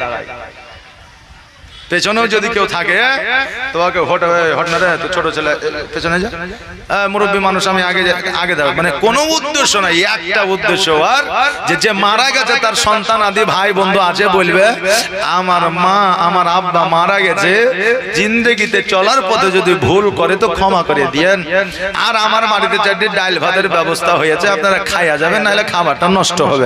এইটুকু কথা শোনার লাগে ও আগের কাতারে মায়ের পিট করে জ্বালা। তাছাড়া ভেরি ইন্টারেস্টিং জানাতে কিছু আছে নাকি? নাই। পেছনে নাকি বেশি, কিন্তু আগে দাঁড়াবে। আর নামাজে বুঝলেন আগে নাকি বেশি, অথচ ও পেছনে যে দাঁড়াবে, বুঝলেন না, পেছনে যে দাঁড়াবে। তো এই জন্য আমি বলবো বাপজি ভাইরা, নামাজে আগে যান, কিন্তু আগে গেলে আগে আপনাকে জানতে হবে, তারপরে আগে যেতে হবে। আগে নেকি মানে আমি কিছু জানি না, আগে দাঁড়িয়ে গেলাম তাইলে হবে। একজন নতুন বিয়ে করেছে বুঝলেন, শ্বশুর বাড়িতে গেছে জুম্মার দিন, এখন শাশুড়ি বলছে বেটা মসজিদে যাও না গো, নামাজটা পড়ে আসো না গো। তো এখন বলছে মান সম্মানের ব্যাপার, তো তাহলে একটা লুঙ্গি দেন, নামাজটা পড়ে আসি। এখন শ্বশুরের নতুন লুঙ্গি দিয়ে দিয়েছে, ওকে খাঁচাও না, খড়খড়িয়া লুঙ্গি পিনেছে, তো আগে একটু বাড়ি আছে, পেছনে একটু বাড়ি আছে, ওই লুঙ্গি পিনে চলে গেছে, জিন্দেগিতে নামাজ পড়েনি। ও বলছে যে কোথায় দাঁড়াবো, তো ইমামের পেছনে যা দাঁড়াইছে। এখন ইমাম সাহেব নামাজে দাঁড়াইছে, আল্লাহু আকবার, রুকু সেজদায় গেছে, এখন জামাইও রুকু সেজদায় গেছে, আর ওর খড়খড়িয়া লুঙ্গি পেছনে বাড়িয়েছে। আর যেমনই পেছনে বাড়িয়ে যাওয়া বুঝলেন, হ্যাঁ এবার রুকু সেজদা থেকে যেমনই উঠতে গেছে, জামাইয়ের লুঙ্গি কিন্তু উঠে মানে মাথায় বাইরে উঠে। এখন ও মনে মনে ভাবছে মনে নামাজের মধ্যে আছে, বুঝলেন না, ও তো নামাজ পড়েইনি, কি করে জানবে। এখন পরের রেখাতে ও একবারে প্লেস করে ইমামের লুঙ্গিতে মাথা ভরে ইমামের লুঙ্গি তুলে দিয়েছে। এখন ইমাম সাহেব ওই পাগলা, ও ঘুরিয়ে বলছে ওই পাগলা, ওই যে কার বেটা রে, তো হচ্ছে অমুকের জামাই, বাড়ি কোথায়, বলে বসন্তপুর, বুঝলেন। হ্যাঁ তো বুঝলেন, এরকম না জানা যদি না থাকে তো আগের কাতারে যায়েন না, আগে জানবেন বুঝবেন, তারপরে আগের কাতারে যাবেন। নেকি বেশি আছে মানে আগে চলে গেলেন, তাহলে কিন্তু ফেসে যাবেন। এখন বলছে যে আগে আসবে তার পরীক্ষা আগে নেওয়া হবে, এখন ও জানেই না কিসের পরীক্ষা, এখন আগে যায় দাঁড়িয়ে আছে, ওকে প্রশ্ন জিজ্ঞাসা করছে মান রব্বুকা, তো বলছে হা হা লাদরি, জানে না, বুঝলেন না। তা আগে জানতে হবে, তারপর আগের কাতারে যাইতে হবে। বাপজি ভাইরা আমার মায়েরা, ওই ইমাম মুসলিম রাদিয়াল্লাহু তাআলা আনহু, যিনি নবীর আওলাদ ছিলেন, যিনি নবীর বংশধর ছিলেন, যারা নবীদের প্রতি জুলুম সহ্য করতে পারতেন না, ওই বৃদ্ধ মহিলার প্রতি জুলুম হবে, ইমাম মুসলিম কেমন করে সহ্য করবে? বেরাদা,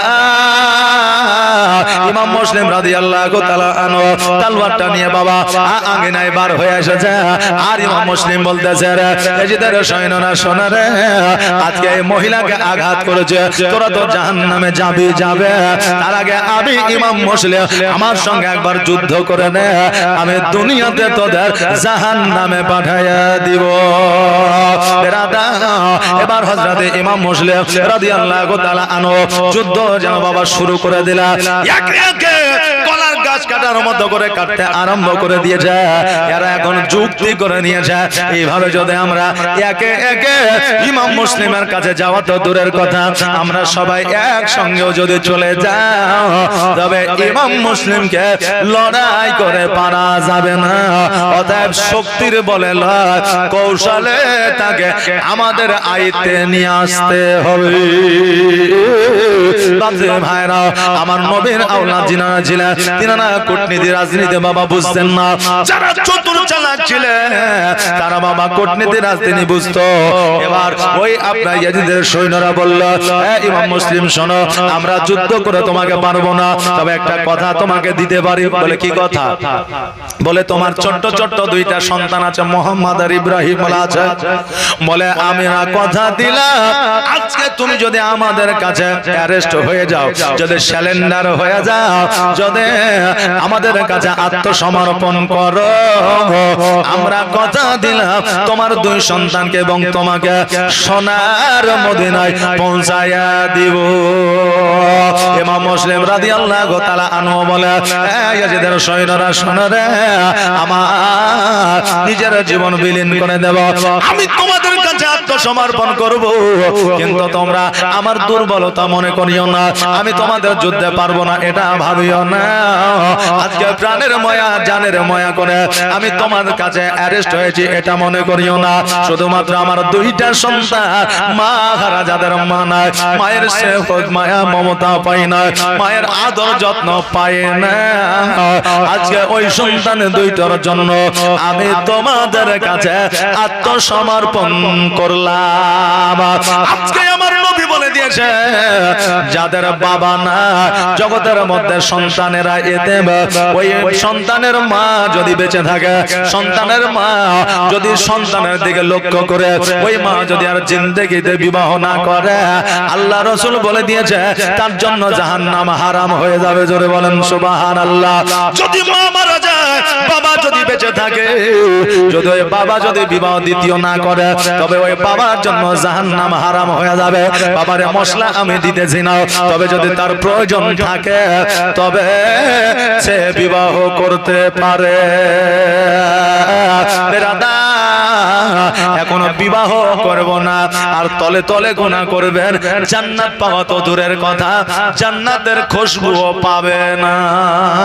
কথা বুঝতে পারলেন না? জি বাবা, এই জন্য বেরাদার আপনাদেরকে বলে দিয়ে যা, ওই রকম আমার ইমাম মুসলিম বলতে আছে, আমার সন্তান দুইটা হলে মায়ের স্নেহ পাই না, মায়ের যত্ন পাই না, মায়ের আদর পাই না। আরে ইয়াজিদের দলেরা, আজকে আমার সন্তানের জন্য আমি তোমাদের কাছে আত্মসমর্পণ করলাম। পৃথিবীতে এমন বাবা না, এমন মা না যে নিজের জান বাঁচানোর জন্য সন্তানকে মৃত্যুর মুখে ঠেলে দেবে। আছে কয়েকদিন আগে কৃষ্ণপুর রেল স্টেশনে সন্তান রেল লাইনের তলে পড়েছিল, সঙ্গে সঙ্গে বাবাও নেমে গিয়েছিল, সন্তান এবং বাবা দুইটাই বেঁচে ছিল। ফেসবুকে দেখেছেন, এই যে অনেকে দেখেন, দেখেছেন দুইজনই বেঁচে ছিল, কিন্তু সন্তান পড়েছিল রেল লাইনের তলে। বাবার ঝাঁপ দেওয়ার কি দরকার ছিল? কারণ ওই সময়ে বাবার প্রাণের চাইতে সন্তানের প্রাণটার মূল্য প্রাধান্য বেশি দিয়েছিল। এই জন্য ইমাম মুসলিম বলে, শুধুমাত্র আমার ইয়েতিম সন্তানের জন্য আমি তোমাদের কাছে আত্মসমর্পণ করলাম, নইলে তোমার বংশ কেন, তোমার গোটা দেশ আমাকে পরাজয় করতে পারতো না। আজকে এদের যদি মা থাকতো, আমি তোমাদের কাছে আত্মসমর্পণ করতাম না। কেননা এই বাচ্চা দুটোর দিকে আমি তাকাইলে আমার নবীর কথা মনে পড়ে, কারণ আমার বাচ্চা দুটো এতিম, আমার নবীও ছিলেন এতিম। জোরে বলে সুবহানাল্লাহ। যেন বলছে, আমি এতিম হয়ে কাঁদি না কেন, তোমরা বলতে পারো, আমি এতিম হয়ে কাঁদি না কেন, তোমরা বলতে পারো, এতিম ছিলেন আমার নবী, এতিম আমিও। নেই বাবা মায় আমার, নেই যে বাড়ি ঘর, নেই বাবা মা আমার, নেই যে বাড়ি ঘর, আমার মতো কপাল পোড়া নেই তো ভবে তবু মনে নিয়ে যন্ত্রণা, তবু মনে নিয়ে সান্ত্বনা কাটায় দিনেরা, তবু মনে নিয়ে সান্ত্বনা কাটায় দিনেরা। এতিম ছিল আমার নবী হযরত মুহাম্মদ, এতিম ছিল আমার নবী হযরত মুহাম্মদ। আমি এতিম হয়ে কাঁদি না কেন তোমরা বলতে পারো, আমি এতিম হয়ে কাঁদি না কেন তোমরা বলতে পারো। এতিম ছিল আমার নবী, এতিম আমিও। বাবা দে ভাইরা, ইমাম মুসলিম রাদিয়াল্লাহু তাআলা আনহু চিন্তা করে, আল্লাহ গো আজকে দুই সন্তানের দিকে তাকাইয়া আমি এজেদের কাছে আত্মসমর্পণ করলাম, যদিও তাদের কথার কোনো দাম নাই, মান নাই, তারা কখনো কি বলে তারা নিজেও জানে না। ইমাম মুসলিম রাদিয়াল্লাহু তাআলা আনহু বলে আমি নিজেকে আত্মসমর্পণ করলাম। ঢাল বাবা কেড়ে নিল, তলোয়ার নিয়ে নিল, আর পেছন দিকে হাত করে যেন হাত দুটাকে বেঁধে দেওয়া হলো। সারা কুপার মধ্যে রাস্তা দিয়া হাঁটায়া হাঁটায়া ইয়াজিদের দরবারে নিয়ে যাওয়া হলো। এবার ইয়াজিদ ও যেন বলতে আছে, ইমাম মুসলিম শোনো রে, আজকে তুমি ইমাম হোসেনকে চিঠিপত্র লিখে দিয়ে যা। ইমাম মুসলিম শোনো, আজকে আমি যে সিংহাসনে আছি, আজকে সিংহাসনের কারণে আমি যে জায়গাতে আছি, এই জায়গার কারণে আজকে জগতের মধ্যে তোমাকে বেঁচে থাকতে দেওয়া হবে না, অতএব তোমার প্রাণ কেড়ে নেওয়া হবে, তোমাকে কতল করে দেওয়া হবে। ইসলামিক মানুষ যারা, শরীয়তি মানুষ যারা, মুসলমান যারা, মুমিন আপনার কতল হইলে তাদেরকে বাবা শহীদ বলা হয়, কিন্তু বেধর্মী যারা তারা কিন্তু কতলই বলে, শহীদ কিন্তু বলে না। আমাদের ঘরে এমন মুসলমান আছে যারা শহীদদেরকেও মৃত্যু বলে ঘোষণা দেয়। একবার আওয়াজ দিয়ে বলে নাউজুবিল্লাহ। শহীদেরা তো দূরের কথা, যারা নবের কালেমা পড়ে মৃত্যু বরণ করে তাদের লাশ পোকামাকড়ে খাইতে পারে না। একবার জোরে বলা যাবে না সুবহানাল্লাহ। ভাইরা, তাই আজকে জগতের মধ্যে শাহরুখ খানের দিওয়ানা হয়েন না, আজকে দেবের দিওয়ানা হয়েন না, আজকে কোন নেতার দিওয়ানা হয়েন না। দিওয়ানা যদি হতে হয় আমার নবীর দিওয়ানা হয়ে যায়, এই জগৎ মঙ্গল হবে, পরের জগৎ মঙ্গল হবে, বলেন ইনশাআল্লাহ। হ্যাঁ বাপজি ভাইরা, আজকে তিনারা নবীকে ভালোবেসে নিজের জীবন দিয়েছে, এটা ঠিক, কিন্তু কিয়ামত পর্যন্ত ইতিহাসের পাতায় তাদের নাম কানা বাবা জল জল করবে। আজকে ইমাম মুসলিম রাদিয়াল্লাহু তাআলা আনহু বলে, ইয়াজিদ শোনো রে, আজকে এরা আমাকে কথা দিয়েছে আমাকে আমার সন্তানকে মদিনায় পৌঁছায় দেবে। ইয়াজিদ রে, আজকে আমাকে তোমরা শহীদ করে দাও, কোনো দুঃখ ব্যথা বেদনা যন্ত্রণা আমার হবে না, হাসি মুখে খুশি মুখে আমার প্রাণ তোমার তলোয়ারের আগে আগায়া দেব, গর্দান আগায়া দেব, কিন্তু একটা রিকোয়েস্ট তোমার কাছে, আমার সন্তানকে তোমরা সোনার মদিনায় পৌঁছায়া দিও। আজকে তিনটা ওসিয়ত আমার তোমরা পূরণ করে দিও, আর আমার জীবনের মায়া দয়া রইবে না। বলে কি ওসিয়ত বলো? বলে ওসিয়তটা পালন করবে। বলে আগে শুনি কি ওসিয়ত, আগে তো বলো। বলে পূরণ করে করব কি করব না সেটা আমার ব্যাপার, ওসিয়তটা আগে বলো শুনি। আবার ইমাম মুসলিম বলল, এক নম্বর ওসিয়ত হলো আমার কচি কচি দুইটা নুরানিময় চারাওয়ালা সন্তান মুহাম্মদ ইব্রাহিম তাদেরকে মদিনায় পৌঁছায়া দিও। দ্বিতীয়ত হইলো আমার এই কুফাতে থাকার কারণে কিছু কিছু জায়গায় ধার দেনা হয়ে গেছে, বাকি হয়ে গেছে, আমার ঢালটা তালওয়ারটা বিক্রয় করে আমার ঋণগুলো পরিশোধ করে দিও। আর তৃতীয় নম্বর হলো আমাকে শহীদ করার পরে আমার লাশটাকে আমার দেহটাকে দূর করে ছুড়ে ফেলে জঙ্গলে দিও না, আজকে আমাকে অন্যথায় ছাদের উপরে রেখে দিও না, আজকে খালি রাস্তায় ফেলে রেখে দিও না, আমার জন্য একটু কাফন দাফনের ব্যবস্থা করে দিও। এবার ইয়াজিদ কত বড় জাল্লাদ একবার দেখে, হায় রে আমাদের ঘরে কিছু মুসলমান আছে যারা ইয়াজিদকে আপনার রাদিয়াল্লাহু তাআলা আনহু বলে, জোরে বলেন নাউজুবিল্লাহ। অনেকে ইয়াজিদের প্রশংসা করে, নাম করে, আজকে তারা কি এই ইতিহাস পড়ে না, তারা কি বই পড়ে না, তারা কি ন্যূনতম জ্ঞান অর্জন করে না যে ইমাম মুসলিমকে বলেছিল, ইমাম মুসলিম রে তোমার সন্তানকে মদিনায় পৌঁছায় দিব এটার গ্যারান্টি দিতে পারবো না, তোমার লাশটাকে দাফন কাফন করব এটারও গ্যারান্টি দিতে পারবো না, তবে ঢাল আর তালওয়ার খানাকে বিক্রয় করে তোমার ঋণ পরিশোধ করে দিব, কেননা এতে আমার রাজত্বের উপকার আছে। বাবা ওই ইয়াজিদের মন ও মানসিকতা কেমন ছিল একবার দেখেন। ইয়াজিদ বলল, আর দেরি করা যাবে না, দেরি করা যাবে না, এই ইমাম মুসলিমকে ছাদের উপরে নিয়ে যা, আর নিয়ে যাওয়ার পরে তাকে শহীদ করে দে। ইমাম মুসলিম বলল, এরা তো আমাকে কথা দিয়েছিল আমাকে সোনার মদিনায় পৌঁছায় দিবে, আমার সন্তানকে সোনার মদিনায় পৌঁছায় দিবে। ইয়াজিদ মেজকে হাসি দিয়া, শয়তানে হাসি দিয়া বলল, ইমাম মুসলিম শোনো, তারা কথা দিয়েছে, আমি তো কথা দিই নাই, কারণ তারা হইল সৈন্য, তাদের কথার কোনো মূল্য নাই, এরা তো রাজা না, কারণ এদের কথা রাজার কাছে চলবে না। আমি যদি কথা দিতাম তবে তুমি বলতে পারতে, কারণ এদের কথার কোনো গুরুত্ব না।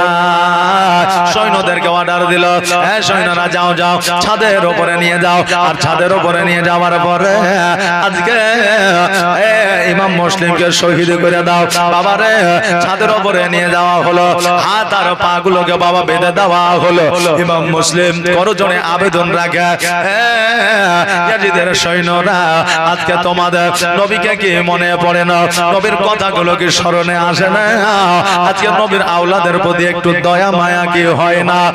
ইয়াজিদের সৈন্যরা আমি তোমাদের কাছে প্রাণের ভিক্ষা চাইব না, কেননা আজকে তোমরা মানুষের মতো মানুষ হইতে পারলা না, তোমাদের কাছে আমি প্রাণ ভিক্ষা চাইব না। অতএব শোনো রে, আমি আজকে অনেক সময় ধরে পিপাসায় রয়েছি, একটু পানি যদি আমাকে দাও, আমি পানিটা পান করে নিতে যাই, তারপরে আমাকে শহীদ করে দাও। এবার বাবা একে অপরে আলোচনা করলো, বলে পানি দিবি রে, তো বলছে শেষ সময় পানিটা দিয়ে দে, এমনি তো শহীদ হয়ে যাবে, শহীদ তো করেই দেবো, ছাড় তো দিব না, তো পানি একটু দিয়ে দে। লোটাতে করে পানি নিয়ে আসলো, পানি নিয়ে আসার পরে ইমাম মুসলিমের হাতটা বাবা ছেড়ে দেওয়া হলো। ওই সময়ে ইমাম মুসলিম রাদিয়াল্লাহু তাআলা আনহু তিনি যদি মনে করতেন আমি এখান থেকে চলে যাব, যুদ্ধ করে আমি এখান থেকে বার হয়ে যাব পারতেন, কিন্তু পানিটা যখন বাবা পান করতে গেলে ওই বৃদ্ধ মহিলার বাড়িতে যে যুদ্ধ করেছিল, যুদ্ধের সময় ইয়াজিদের তলোয়ারে যেন একটা আঘাত গলার মধ্যে লেগেছিল, আর পানিটা যেমনই পান করতে যাবে অমনি যেন একটা কাশি বের হলো, আর কাশির সঙ্গে সঙ্গে রক্ত বের হইয়া ওই পানির মধ্যে যেন পড়ে গেল। আর ইমাম মুসলিম রাদিয়াল্লাহু তাআলা আনহু বুঝে নিলেন, বাবা আজকে এখান থেকে আমার হায়াত শেষ, দুনিয়ার পানি জগতের পানি আর আমার পান করা হবে না, আল্লাহ আমার জন্য হাউজে কাউসারের পানি নির্ধারিত করে ফেলেছে। জোরে বলেন সুবহানাল্লাহ। বাচ্চা ভাইরা, ওগো আমার আমার মায়েরা, ইমাম মুসলিম রাদিয়াল্লাহু তাআলা আনহু বললেন তোমাদের পানি নিয়ে যাও, পানি তোমাদের পান করব না, তবে একটা কথা তোমাদের বলে দিয়ে যা, এখনো পর্যন্ত আমাকে তোমরা শহীদ করো কিন্তু তাতেও আমার রাগ নাই, তবুও তোমাদের সঙ্গে নিয়ে আমি জান্নাতে যাব যদি আমার দুইটা সন্তানকে ইমাম হুসাইনের কাছে যদি পৌঁছে দিতে পারো। ইয়াজিদের সৈন্যরা বলল না না, তোমার দুই সন্তান জগতের মধ্যে আর বেঁচে থাকবে না।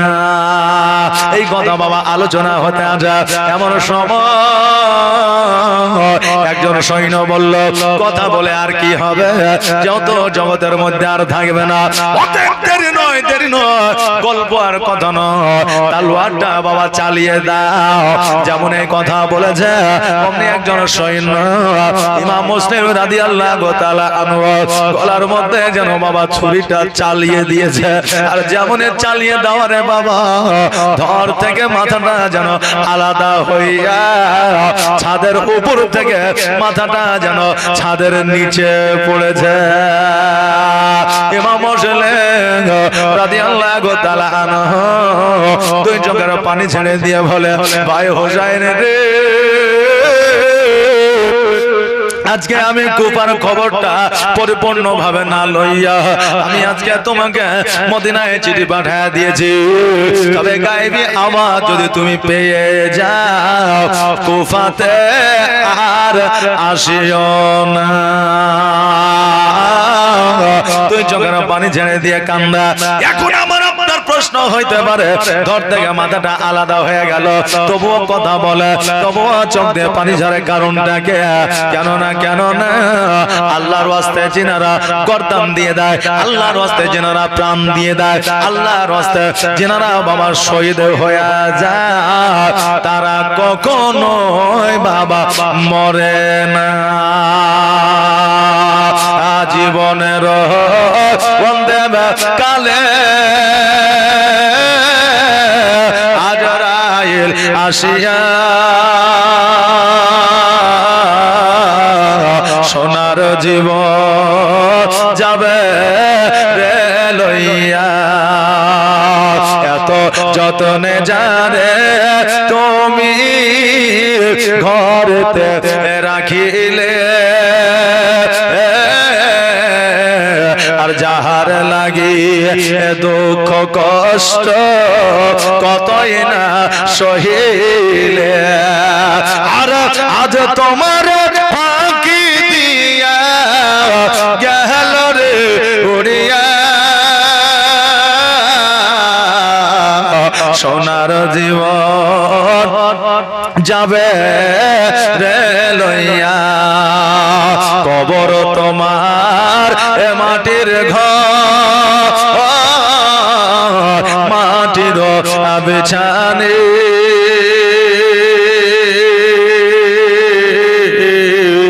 চতুর্দিকে মাটি তোমার বাঁশের ছাউনি, কবর তোমার মাটির ঘর মাটির বিছানে, চতুর্দিকে মাটি তোমার বাঁশের ছাউনি, আর কেমন করে রইবি রে ভাই ওই অন্ধকার কবরে, সোনার জীবন যাবে রে লইয়া। বাপদে ভাইরা আমার ভাইরা, ইমাম মুসলিম রাদিয়াল্লাহু তাআলা আনহু দুই চোখের পানি ঝরাইতে ঝরাইতে ইহ জগৎ ছেড়ে যেন পর জগৎ গমন করলে, একবার আওয়াজ দিয়ে বলেন ইন্না লিল্লাহি ওয়া ইন্না ইলাইহি রাজিউন। এইদিকে কাজী শারির বাড়িতে হযরত মুহাম্মদ আর হযরত ইব্রাহিম ইমাম মুসলিমের দুই সন্তান বাবা ঘুমায়ছিল, আর যেমন ঘুমায়া থাকতে থাকতে রে বাবা দুই ভাই ভাইয়ে হঠাৎ করে চমকে উঠে একে অপরকে দুই ভাবে জড়াইয়া ধরে হাও মাও করে যেন কাঁদতে লাগলো। কাজী সারে চড়তে চড়তে আসিয়া সন্তানদের মুখে হাত দিল, বাবা চুপে যাও, চুপে যাও, তোমাদের আওয়াজ যদি কাফেরেরা পেয়ে যায় তোমাদেরকে ধরে নিয়ে যাবে আর তোমাদেরকেও শহীদ করে দিবে। বাচ্চা বাচ্চা দুই সন্তান বলে, চাচা গো আজকে আব্বাকে আমরা দেখতে পাই না, আজকে আব্বা আমাদের সঙ্গে দেখা করতে আসে না। ওগো চাচা, আমরা যখন বিছানায় ঘুমাইয়াছিলাম আমরা স্বপ্নের মাধ্যমে দেখলাম আমার আব্বাকে শহীদ করে দিয়েছে। আরেকজন ভাই বলে, ভাই রে তুমি যে স্বপ্নটা দেখেছো আমিও সেই স্বপ্নটা দেখেছি। ভাই রে আমার নবী বলে দিয়েছে আওলাদে রাসূল যারা হয় তাদের স্বপ্ন কখনো মিথ্যা হয় না। চাচা গো সত্যি করে বলো আমাদের আব্বা কোথায় আছে? চাচা আজকে যতক্ষণ পর্যন্ত না বলিবা আমাদের দুই ভাইয়ের কলিজায় শান্তি আসবে না গো চাচা, আমরা শান্তি পাইব না। মদিনা মদিনা করে আমার আব্বা কতই না ইমাম হোসেনকে বাঁচানোর কারণে আজকে সারা কুফার মধ্যে ঘুরে যায়, কুফা থেকে বার হইতে পারে নাই, আমাদেরকে বার করতে পারে না। ও চাচা একবার বলে দাও আমার আব্বা কোথায় আছে? কাজী শারীর বলে, বাবা তোমরা চিন্তা করিও না, তোমাদের আব্বা আসবে। বাবারে আজকে কাজী শারীর চিন্তা করিল আজকে বাচ্চা দুটোকে যদি সত্য কথা বলে দেয় তারা হাউমাউ করে কান্না করবে, আর কাফেরের লোকেরা ইয়াজিদের লোকেরা কান পেতে আছে, খবর যদি পায় বাচ্চা দুটোকে ধরে নিয়ে যাবে। এই জন্য কাজী শারীর যেন কথাটা বলল না। এখন কাজী শারীর মনে মনে চিন্তা করে ইমাম মুসলিমকে শহীদ করে দিয়েছে, এই বাচ্চা দুটোকে আর রাখবে না, তবে কুফাতে আর রাখা যাবে না। সুন্দর করে গোসল বানিয়ে দিয়েছে, খাবার অনেক রকমের যেন বাবা খাবার রেখেছে। কুরবানি ছাগলকে যেমন আমরা খাবার খাওয়ায় গোসল বানিয়ে দিই, আমরা যেন মালা পরাইয়া দিই, ওই রকম বাচ্চা দুটোকে নতুন পোশাক দিয়েছে, যেহেতু কুফা থেকে মদিনায় পাঠাইয়া দিবে, যেহেতু নবীর মেহমান ওই বাচ্চা দুটোকে খাইতে দিয়েছে। খাবার যেমন এই বাচ্চারা মুখে দিতে যাবে অমনে অপর ভাই যেন দুই চোখের পানি ছেড়ে দিয়ে কান্দে, ভাই এ খাবার কেমন করে খায় আমার আব্বাকে না দেখা যায়। দ্বিতীয় ভাই উনিও যেন খাবারটা রেখে দিলা, আর খাবারটা রেখে দেওয়ার পরে কাজী শারীরকে ডাক দিয়া বলে, চাচা গো আমাদের রাত্রি বেলায় বললেন না, সকাল বেলায় বললেন না, আপনার পা দুখানা ধরে বলে আমার আব্বা কোথায় আছে একবার বলে, আমাদের মনে শান্তি পাই না, আমাদের দিলে শান্তি পাই না, আমাদের চোখের পানি বন্ধ হয় না, একবার বলে আমার আব্বা কোথায় আছে? কাজী শারীর বলল, বাবারে আজকে তোমাদের যে মান ও সম্মান সারা পৃথিবীর মানুষ দিতে পারবে না, অতএব আমার পদধূলি তোমাকে নিতে হবে না।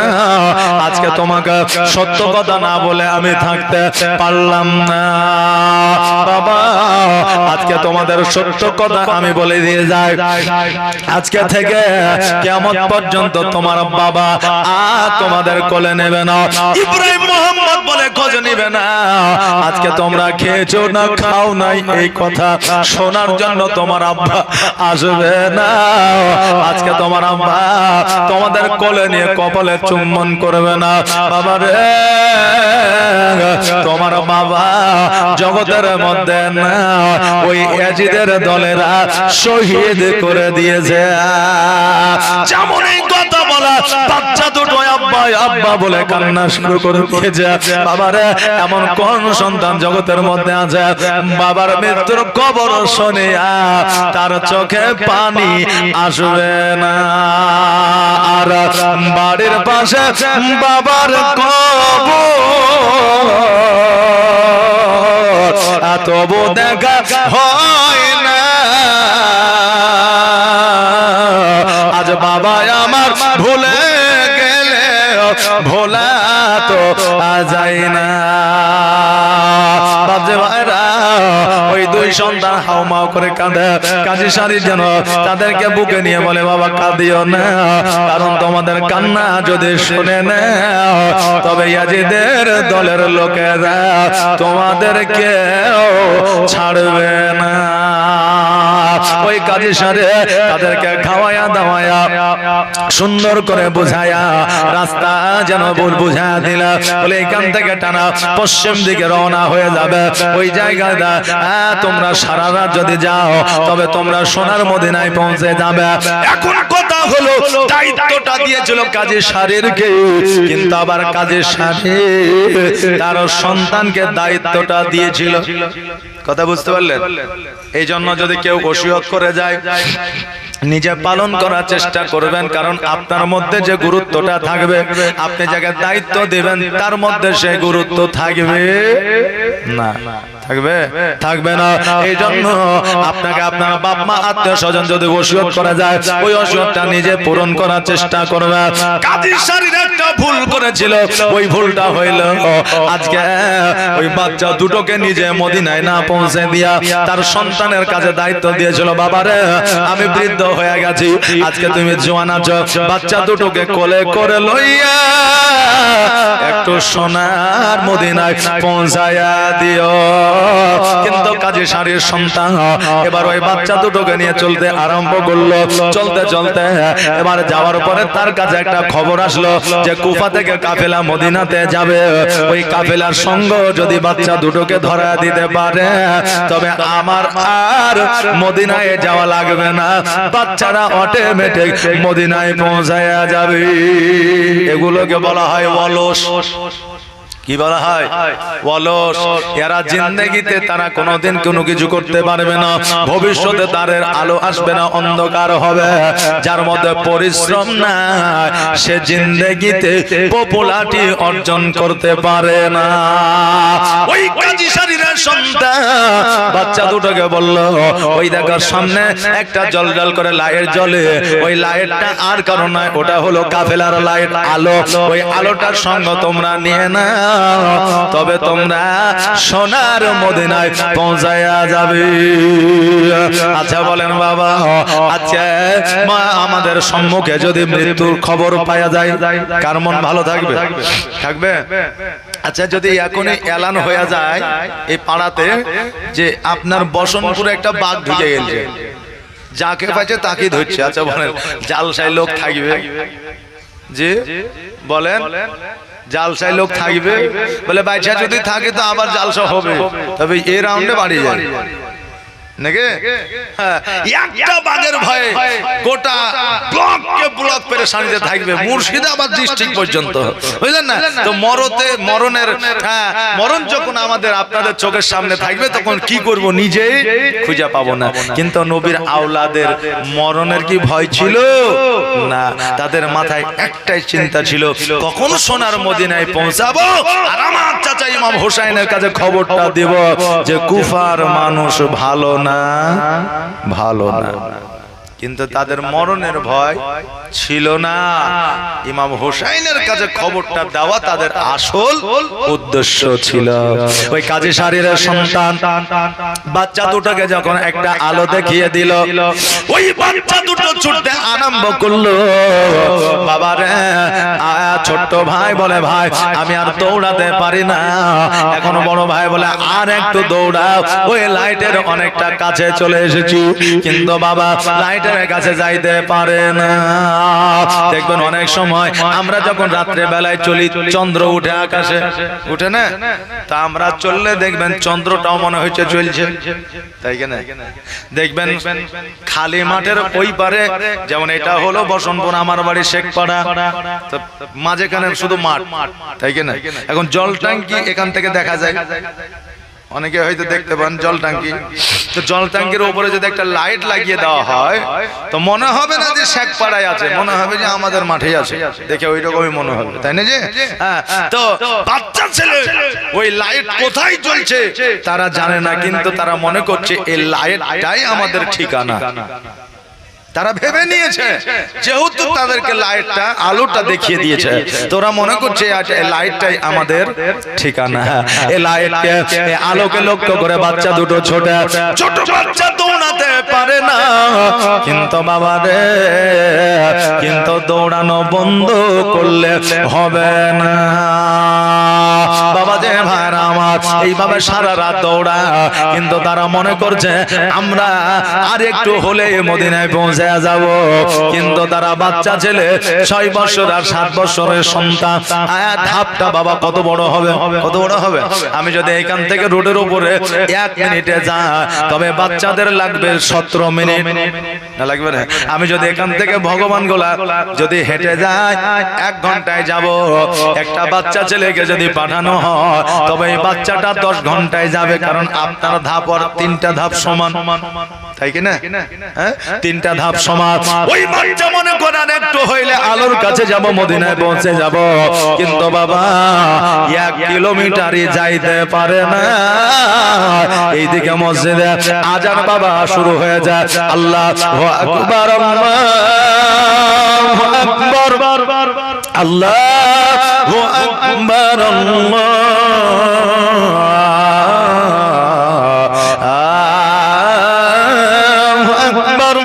আশহাদু আল্লা ইলাহা ইল্লাল্লাহ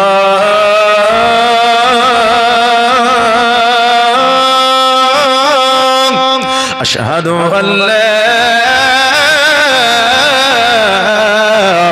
ইলাহা ইল্লাল্লাহ আসসালাতু খায়রু মিনান নাওম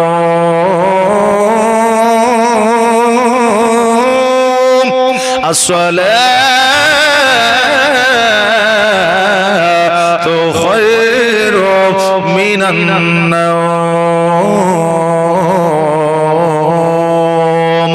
আল্লাহু আকবার আল্লাহু আকবার লা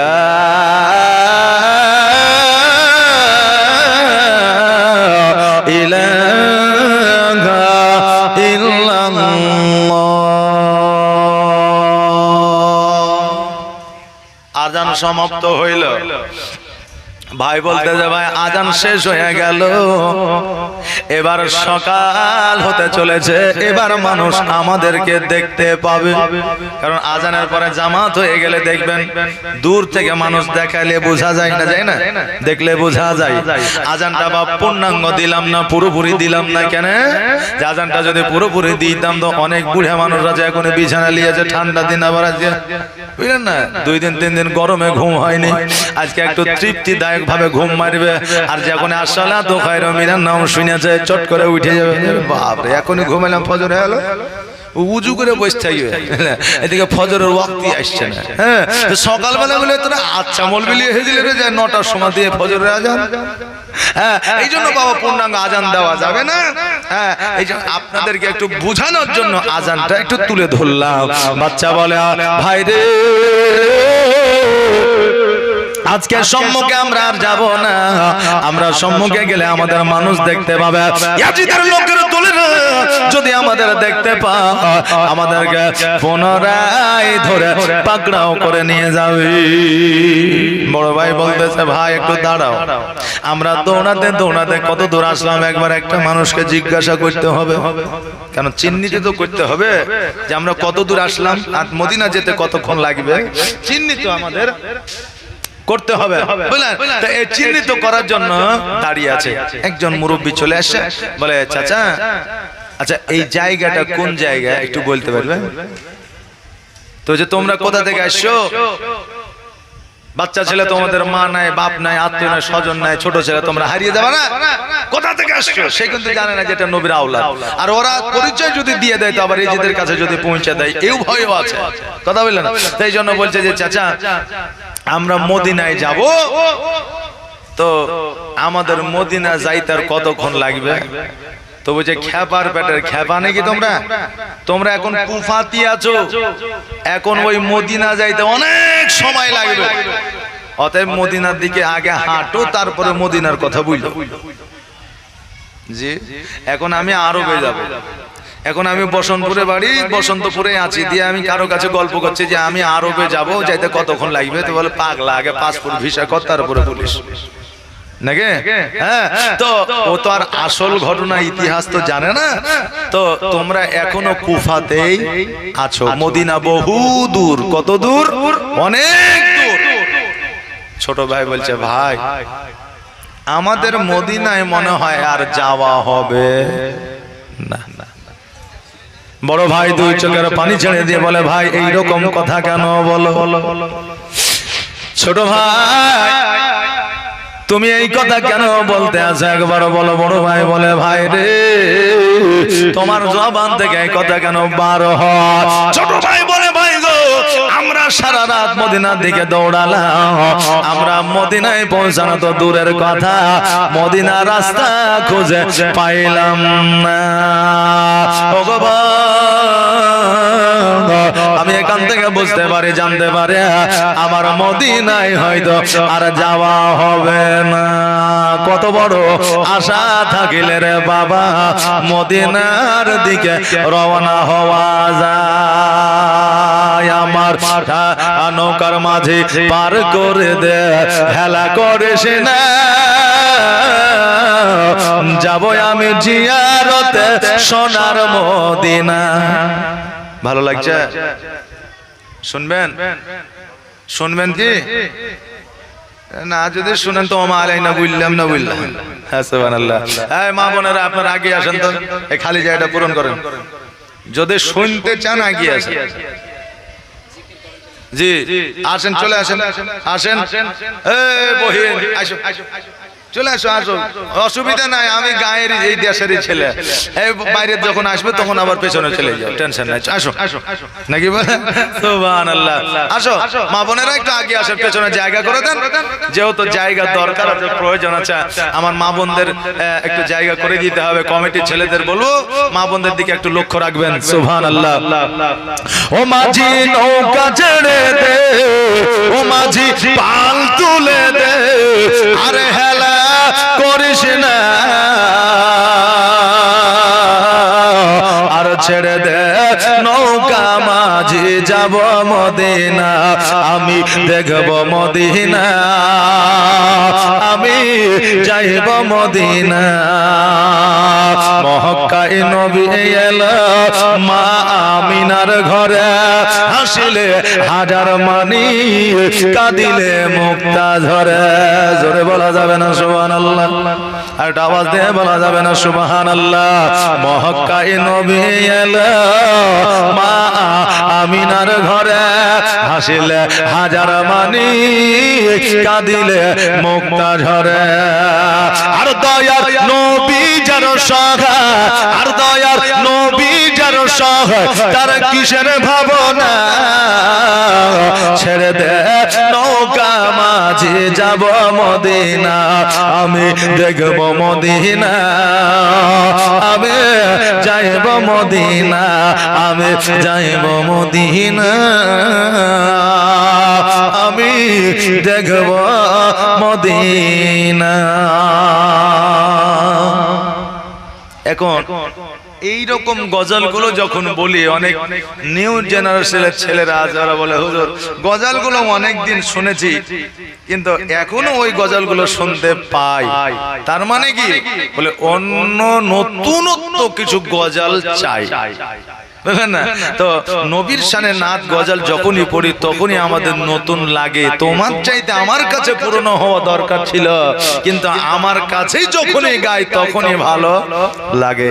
এখনকার ছেলেরা, এখনকার মেয়েরা জালসার মধ্যে অনেক সময় কিছু বাউল গান আর কিছু আপনার ফকিরি গান চয়েস করছে, বুঝলেন না, পছন্দ করছে, যদি বলতো নাকি বলেন সুবহানাল্লাহ। তবে বাবা সমাজ পরিবর্তনের কারণে যদি কেউ বলে থাকে তবে বলা যাবে, তবে সেই জায়গাতে যেন কোন রকম ভাবে বেয়াদবি না থাকে।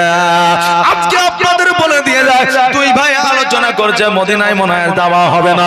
বড় ভাই বলল, ভাই রে এ মা বোনেরা এই জায়গাটা খালি থেকে গেল কেন, যে আসেন না গো আসেন। এরপরে যে বক্তা আসবে বলবে যে বক্তা শুধু বক্তব্য দিয়ে গেছে, পরিবেশটা ঠিক করতে পারে, বলবে কি বলবে না যে পরিবেশটা ঠিক করতে। আচ্ছা বলেন, পরিবেশ আমাদের একটা ইমানের অঙ্গ। আজকে আমাদের কাছ থেকে মানুষ পরিবেশ শিখবে, আর যদি এই সভাতে দেখে পরিবেশ এইরকম যে এক জায়গায় কাঁঠালের গাছ, আর এক জায়গায় আপেলের গাছ, আর এক জায়গায় মৌসুমের গাছ, তো বলি ইয়ে বাগান মালিকের মনই ঠিক ছিল নাকি বলে সুবহানাল্লাহ। মা বোনেরা আসেন গো, একটু আসেন, এই খালি জায়গাটা একটু পূরণ করেন। মা আমার, খালা আমার, আসেন। সুবহানাল্লাহ সুবহানাল্লাহ। এই মা ডাক শোনার জন্য কত কষ্ট করতে হয় মা বোনদের নাকি। আর আমি এত সুন্দর করে মা বলছি তো কিছু মনেই করছি। সুবহানাল্লাহ। আসেন মা গো, একটু এই খালি জায়গাটা পূরণ করেন, পরবর্তীতে বক্তা আসবে, আরো মা বোনেরা আসবে, যার শেষ ভালো তার সব ভালো। আজকে শেষের রাত্রি, আজকে মা বোনেরা, ভাইরা, বাপজিরা সবাই আসবে। জোয়ান ছেলেরা চিন্তা করছে মৌলবি তুমি যত খুশি বকো, খিচুড়ি দেওয়ার সময়তেই আমাদের যত সময় আমরা দিব, বুঝলেন না। হাইরে সাদের বাতাসা তোর জন্যই আশা। সুবহানাল্লাহ। তবে আমার কথায় বাবা রাগ করেন না, হ্যাঁ আমি একটু দেশের মানুষ তো, তাই একটু কড়া করে বলছি নাকি। সুবহানাল্লাহ। আপনারা কি রাগ করলেন? জাযাকাল্লাহ মাশাআল্লাহ। মানুষ আমাদের এলাকার আসলেই ভালো মানুষ, আমাদের ভগবান গলার মতো শান্তি শৃঙ্খলা বজায় রেখে জীবন যাপন করে, এইরকম কোন পশ্চিম বাংলায় জায়গা নাই। কারণ আমরাও চলাফেরা করি পশ্চিম বাংলায়, বর্ধমান, বাঁকুড়া, 24 পরগনা, লক্ষ্মীকান্তপুর, এইদিকে হচ্ছে মালদা, শিলিগুড়ি, ইসলামপুর, দার্জিলিং, আসাম, ত্রিপুরা, সমস্ত জায়গায় মোটামুটি অলরেডি আমার ঘোরা হয়ে গেছে। তবে আমি লক্ষ্য করে দেখেছি আমাদের এই ভগবান গোলার মতো শান্ত শিষ্ট জায়গা আর কোথাও পাওয়া যায় না। কিন্তু আমরা একটা জায়গায় খুব ফেমাস, যেটা অন্য জায়গায় হয় না, আমরা বেশিরভাগই মুরগি আর ছাগল নিয়ে মারামারি করে। আমরা এলাকায় বেশিরভাগই ছাগল আর মুরগি ঝগড়া লাগে, কি ব্যাপারে ওর ছাগল ধান খাই নিয়েছে, এই ঝগড়া লাগে কি ব্যাপার বলছে ওর মুরগি ডিম পাড়িতেও ভুল করে ওর বাড়িতে ডিম পাড়িয়ে দিয়ে কথা বললেন। এই সামান্য জিনিস নিয়ে আমাদের মধ্যে হয়। আল্লাহ যেন সকলকে সুস্থ ভালো রাখে এবং বিপদ আপদ থেকে এবং ফিতনা ফাসাদ থেকে যেন বাঁচিয়ে রাখে। সকলে বলেন আমিন সুম্মা আমিন। এখনো জায়গাটা পূরণ হলো না গো। এই দেশের মা বোনেরা বাংলায় বুঝে না, হুজুরকে ইংরেজিতে বলাইতে হবে মনে হয়। হুজুর একটু ইংরেজিতে বুলিয়ে দিয়েন তো। সুবহানাল্লাহ, জাযাকাল্লাহ মাশাআল্লাহ। আসেন, সময় কম, জীবনটা একটু আগিয়ে নিয়ে যায়। ততক্ষণ পরের বক্তা যে আসবেন উনি ঠিক করে নেবেন। আমার পরে যিনি আসছেন বুঝলেন, উনার রাগ সবসময়, যদিও বলা উনি শুনলে পারে আবার রাগ করবে আমার উপরে, উনার রাগ সবসময় মোটামুটি গরমই থাকে। এই যে সভাতে যদি কোন রকম দুর্বলতা বিশৃঙ্খলা যদি ঘটে উনি কিন্তু সহ্য করবে না, বুঝতে পারলেন তো। এই জন্য যা করার আমার বেলায় করেলেন, কারণ আমার ধৈর্য সহ্য আছে। উনি কিন্তু একদম খুব কঠোর, মানে পরিবেশ দূষণ করতে দেবে না উনি। আমি দেখেছি, এবং উনার সম্মুখে একটু ভালোভাবে থাকবেন, এটা আপনাদের শিক্ষাটা দিয়ে গেলাম, মনে রাখবেন, না হলে উনি কিন্তু কাউকে ছাড়ে না। এইটা আমাদের স্মরণে রাখতে হবে। তবে মা বোনেরা, আপনাদের ইজ্জত মালিক আল্লাহ, বেইজ্জতের মালিক আল্লাহ, সুসম্মানে আল্লাহ আপনাদেরকে সম্মানিত করুক, এই দোয়াই করি। তবে এই খালি জায়গাটা আপনারা নিজে নিজে পূরণ করে নেন, আপনাদের মান সম্মান বজায় থেকে যাবে। যেহেতু উনি বিদেশি আলেম, উনি গিয়ে হয়তো কোথাও বলতে পারবে যে এমন একটা জায়গায় গিয়েছিলাম, লোক ছিল না ঠিকই কিন্তু পরিবেশটা ভালো ছিল। অনেকে বলে না যে যা খানা যেমন তেমন, গোস্তটা খুব সুন্দর ছিল, বলে কি বলে না, যা গোস্তটা যা হয়েছে, ডালটা কিন্তু বাম্পার ছিল বলে। তো কিছু জিনিসের নাম আমাদের দরকার আছে, তো পরিবেশটা কমসে কম আমরা সুন্দর করি। একবার দরুদ পড়েন, আল্লাহুম্মা সাল্লি আলা মাওলানা মুহাম্মাদ ওয়া আলা আলি মাওলানা মুহাম্মদ সাল্লাল্লাহু সাল্লাল্লাহু তাআলা আলাইহি ওয়াসাল্লাম ওই বাচ্চা দুটো একে অপরে ভাই ভাই বলে, ভাই রে চলো আমরা গাছের উপরে উঠে যাব, আমরা সারা দিন গাছের উপরে থাকবো, নিচে দিয়ে মানুষ চলাফেরা করবে, আমাদের দেখতে পাবে না। আবার যেমনই সন্ধ্যা হয়ে যাবে আমরা মদিনার দিকে রওনা হয়ে যাব।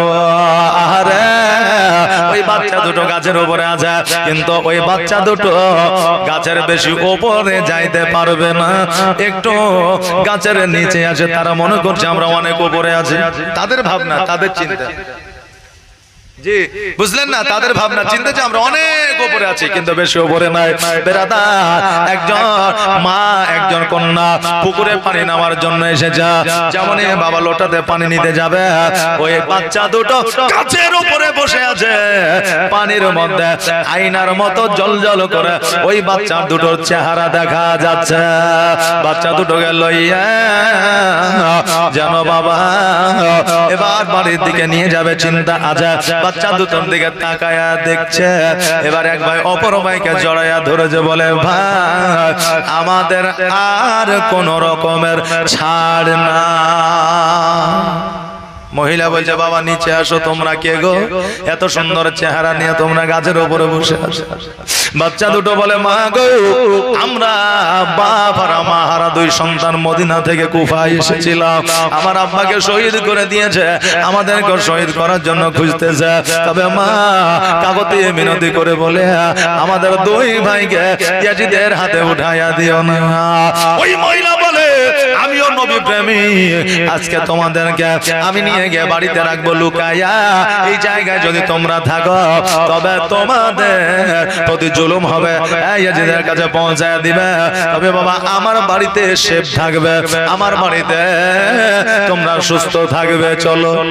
তবে বিশ্বাস করতেও পারে না, আবার না বিশ্বাস করলেও কোনো রাস্তা পাওয়া যায় না। এবার বাচ্চা দুটো গুটি গুটি করে আপনার নামলেন, আর নামার পরে আজকে ওই বাচ্চা দুটোকে ওই মা বাড়িতে নিয়ে গিয়ে গোসল বানায় দিলা, খাবার খাইয়ে দিলে, খাবার খাইয়ে দেওয়ার পরে চাদর গায়ে দিয়া বাচ্চা দুটোকে যেন বাবা ঘুম পাড়াইয়া দিলেন। আরে আমরা যদি নবীর আওলাদ পাইতাম আমরাও সুন্দর ভাবে শুয়াইয়া দিতাম, বলেন ইনশাআল্লাহ।